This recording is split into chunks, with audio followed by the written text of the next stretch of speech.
రాబో ఎన్నికల్లో ఎన్డీఏ కూటమి అతిపెద్ద విజయం సాధిస్తుందని నర్సాపురం ఎన్డీఏ కూటమి ఎంపీ అభ్యర్థి రఘురామకృష్ణంరాజు తెలిపారు.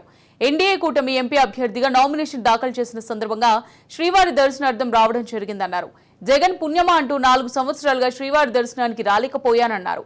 కూటమి అతిపెద్ద విజయం సాధించడం ఖాయమని, చంద్రబాబు నాయుడు ముఖ్యమంత్రి అవడం తథ్యమన్నారు.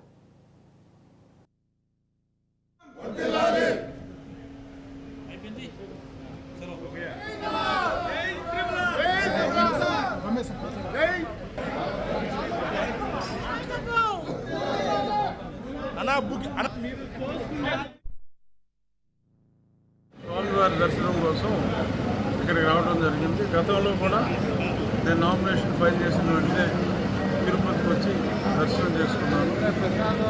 దానికి ముందు అయితే ఎవరి 2 monthsకి నేను తిరుపతి వచ్చి దర్శనం చేసుకున్నామండి. ప్రస్తుత నెల రోజులు సీఎం పుణ్యం అంట నేను 4 సంవత్సరాలు తిరుపతి దర్శనానికి నోచుకోలేదు. గత 3 నెలలుగా 2 సార్లు వచ్చాను. ఇప్పుడు నా మొక్కు సందర్భంగా నా నామినేషన్ కూడా చాలా తండ్రి కూడా వచ్చింది. మీకు తెలుసు, నామినేషన్ వేసిన వెంటనే భగవంతుని దర్శనం అలాగే దర్శనం చేసుకుంటాను. మంచి మెజార్టీతో లేకపోతే అందులో ఎటువంటి